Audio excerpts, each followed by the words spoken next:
जय श्री कृष्ण दोस्तों, आप सभी का मेरे चैनल में स्वागत है। आज की वीडियो में हम लोग जानेंगे कार्तिक पूर्णिमा के अगले दिन यानी पड़वा के दिन चिड़ा चिड़ी की कहानी क्यों सुनी जाती है, कैसे सुनी जाती है और इसको सुनने से क्या लाभ होता है। देखिए, अगर आप अपने खुद का मकान बनाने के बारे में सोच रहे हैं, आप किराए के मकान में रहते हैं और आपको अपना खुद का घर चाहिए, तो ये कहानी आपको ज़रूर सुननी चाहिए। ऐसी मान्यता है कि ये कहानी सुनने से शीघ्र हमारा घर बनकर तैयार हो जाता है। यानी कि हमारा मकान बनाने की जो मनोकामना है, वो अतिशीघ्र पूर्ण हो जाती है। तो पड़वा के दिन हमें ये कहानी सुननी होती है। सुबह के समय आप इस कहानी को सुने, सुबह स्नान आदि से शुद्ध होकर के इस कहानी को सुनना चाहिए। देखिए, किसी कारण से यदि सुबह आप कहानी नहीं सुन पा रहे हैं तो कोई बात नहीं, आप शाम तक कभी भी इस कहानी को सुन सकते हैं। लेकिन इस बात का विशेष ध्यान रखें कि राहु काल में आपको ये कहानी नहीं सुननी है। राहु काल आप देख लीजिएगा, क्योंकि देखिए राहु काल में कोई भी शुभ कार्य नहीं किए जाते हैं। अब हमें इस कहानी को सुनने के लिए क्या करना है, आप चाहे तो अपने घर के मंदिर के सामने बैठकर भी कहानी सुन सकती हैं, छत पर, बालकनी में, कहीं भी, या घर के आंगन में बैठकर आप सुन सकती हैं। जहाँ भी आप इस कहानी को सुनेंगे वहाँ आपको अच्छे से साफ सफाई कर लेनी है और चीड़ा चिड़ी की कहानी हमें जमीन पर बैठ कर के ही सुननी चाहिए। यानी कि फर्श पर बैठकर हम आसन लगाकर सुन सकते हैं। इसके लिए हमें क्या, अब जान लेते हैं कि पूजन के लिए हमें कौन कौन सी सामग्री चाहिए। तो देखिए, हमें 1 लोटा जल ले लेना है। साथ ही हमें जितने कमरे का निर्माण कर रहे हैं उतने कमरे को प्रकाश करने के लिए हमें दीपक चाहिए होगा। आप चाहे तो मोमबत्ती भी ले सकते हैं। तो यहाँ पर जितने भी कमरे आपके हैं उतने मोमबत्ती ले ले। साथ ही हल्दी आपको लेना है और इसके साथ ही आपको रोली ले लेनी है। रोली के साथ देखिए आटा या चावल, इसी से हमें जो है घर का निर्माण करना है। तो और उसके साथ ही भोग लगाने के लिए हमें खील, बताशे आदि जो भी कुछ मीठा ले लेना है। चिड़ा चिड़ी बनाने के लिए हमें आटा लेना है, लेकिन आटे में नमक नहीं डालना है। शुद्ध आटा आपको लगा करके लेना है। साथ ही अगर पुष्प है तो पुष्प आप ले सकते हैं। वस्त्र स्वरूप हमें कलावा ले लेनी है।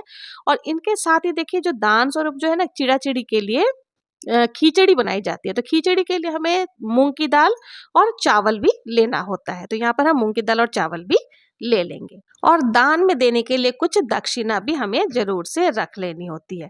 और देखिए, दीपक जो हम प्रज्वलित करेंगे वो देसी घी का ही होना चाहिए। आप देसी घी का या तिल के तेल का भी प्रयोग कर सकते हैं। अब सबसे पहले हम लोग जान लेते हैं कि हमें घर का आकृति कैसे बनाना है। तो देखिए, आटा या फिर चावल, आप किसी से भी घर की आकृति इस प्रकार से, देखिए मकान आप जितना बड़ा चाहते हैं वैसा आप बना सकते हैं। 2 BHK, 3 BHK, या फिर आप अगर खुद का इंडिपेंडेंट मकान बनना चाहते हैं तो वैसे आप अपने अनुसार आकृति बना सकते हैं। वैसे तो देखिए, बीच में स्वास्तिक भी हमें जरूर से बना लेनी है। तो हम यहाँ पर कोई भी शुभ चिन्ह आप बना सकते हैं। तो यहाँ पर हमने स्वास्तिक भी जरूर से बना लेना और मन ही मन प्रभु से प्रार्थना करेंगे कि हे प्रभु, हमारा मकान अति शीघ्र बन जाए, हमारा भी घर हो। और इस प्रकार से प्रार्थना करते हुए हम जो गूंदा हुआ आटा हमने लिया था उससे हम चिड़ा चिड़ी बना लेंगे। देखिए, चिड़ा चिड़ी जब भी हम बनाते हैं ना, तो उनको कैसे भी शेप आप दे सकते हैं, लेकिन थोड़ी सी जो चिड़ी होती है ना, वो छोटी बनाई जाती है। चिड़ा हमेशा बड़ा बनाया जाता है। तो यहाँ पर हम चिड़ा और चिड़ी दोनों ही बना लेंगे। देखिए, चिड़े की आंख में आप मूंग की जो दाल होती है वो आप लगा सकते हैं। तो यह हमने बना लिया और इसको हमें कहाँ रखना, स्वास्तिक के सामने चिड़ा और चिड़ी को हमें बिठा देना है। आपने अगर कार्तिक स्नान किया है तो आप ये कहानी जरूर से सुनेंगे। अगर आपने कार्तिक स्नान नहीं भी किया है तो अगर खुद का मकान चाहते हैं तो आप इस कहानी को जरूर सुन सकते हैं। अब हमें जितने भी कमरे हैं सभी कमरों में दीपक रख देनी है। देखिए, दीपक जो है अंधेरों को दूर करता है, प्रकाश फैलाता है। तो हमारे सारे कमरे प्रकाश से भरे रहे, इसलिए हम दीपक को प्रज्वलित कर लेंगे। और देखिए, 1 दीपक आपको या 2 दीपक आपके मेन एंट्रेंस पे भी जरूर से रखना होता है। आप चाहे तो मोमबत्ती भी रख सकते हैं। अब जल लेकर के हमें थोड़ा शुद्धिकरण कर लेना है, मतलब स्नान का भाव करा लेना है।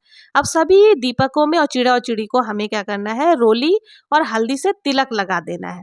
और फिर हम सभी को यहाँ तिलक लगा देंगे। उसके बाद थोड़ा सा अक्षत भी आप जरूर से समर्पित कर दें।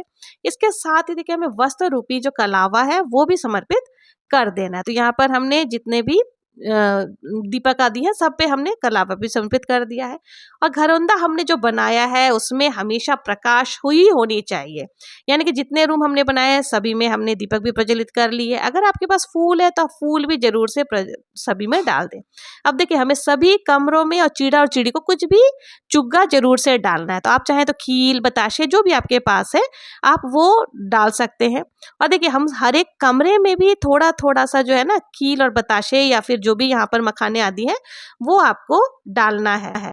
ये खील आदि डालने का अर्थ ये होता है कि हमारा जो घर है ना वो धन और धान्य से भरी रहे, इसलिए हम सभी कमरों में खील रखते हैं। अब हमें देखिए जो खिचड़ी का दान करना है तो वो सामान भी यहाँ पे रख देनी है। आज के दिन खिचड़ी का भोग ठाकुर जी को लगाया जाता है, साथ ही खिचड़ी का दान भी किया जाता है।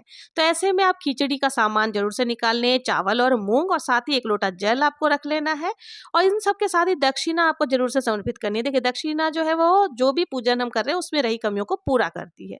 अब हमें कहानी सुननी है, तो कहानी सुनने के लिए हम हाथ में खील और पुष्प ले लेंगे। आप चाहे तो अक्षत लेकर के भी कहानी सुन सकते हैं। तो यहाँ मैंने खील और पुष्प ले लिया है। अब कहानी हम सुनते हैं। कहानी इस प्रकार से है। एक समय की बात है, 4 चिड़ियां एक पेड़ पर रहा करती थी और चारों एक दूसरे की पक्की सहेलियां थी। कार्तिक मास शुरू होने वाला था और कार्तिक मास शुरू होने से पहले ही एक चिड़िया ने 2 स्त्रियों को आपस में बात करते हुए सुना। वो स्त्रियां कार्तिक मास में स्नान, व्रत और फल के और नियम की चर्चा कर रही थी। चिड़िया को सुनकर बहुत आनंद हुआ। उसने अपने सहेलियों को जाकर बताया कि कार्तिक स्नान के क्या क्या लाभ होते हैं और अपने सहेलियों को भी तैयार कर लिया कि हम भी कार्तिक स्नान करेंगे। चारों चिड़िया कार्तिक स्नान करने के लिए तैयार हो गई। अब चारों चिड़िया गंगा जी के किनारे एक पेड़ पर रहने लगी। गंगा जी में नहाती, पूजन करती, व्रत करती। ऐसा करते करते पूरा कार्तिक मास बीत गया। कार्तिक पूर्णिमा के अगले दिन उन्होंने खिचड़ी बनाने के लिए दाल, चावल और घी इकट्ठा किए और खिचड़ी बनाई। अब फिर सब नहाने के लिए चली गई। पहली चिड़िया नहाकर आई, उसे बहुत तेज भूख लगी थी। उसने खिचड़ी की भाप खाई और सो गई। फिर दूसरी चिड़िया आई, उसे भी नहाने के बाद जोरों की भूख लग रही थी, तो उसने खिचड़ी का पानी पी लिया। फिर वो भी सो गई। इसके बाद तीसरी चिड़िया आई, उससे भी बहुत तेज भूख लग रही थी। उसने खिचड़ी खा ली और वो भी सो गई। अब चौथी चिड़िया जब घर आई, उसने देखा कि तीनों चिड़िया सो रही हैं। उसे लगा कि ये तो खिचड़ी खाकर सो गई। उसने खिचड़ी की खुरचन खाई और वो भी सो गई।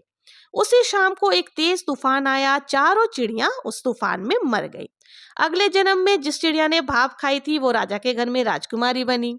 जिस चिड़िया ने खिचड़ी का पानी पिया था वो कुम्हार के घर पैदा हुई। और जिस चिड़िया ने खिचड़ी खाई थी उसे ब्राह्मण के घर में जन्म मिला। और जिस चिड़िया ने खिचड़ी की खुरचन खाई थी यानी बचे हुए जो खिचड़ी खाई थी वो राजा के घर में हथ हथ। जब चारों बड़ी हो गई तो कुम्हार की लड़की राजा के यहाँ पर दासी बन गई। ब्राह्मण की लड़की राजकुमारी की सहेली बन गई और हथनी भी राजमहल में ही रहने लगी। राजकुमारी को अपने पिछले जन्म की सारी बातें याद आ गई। राजकुमारी का विवाह हुआ। जब वो विदा हुई तो वो राजा से बोली कि पिताजी, मुझे कोई धन, अन्न, माया नहीं चाहिए।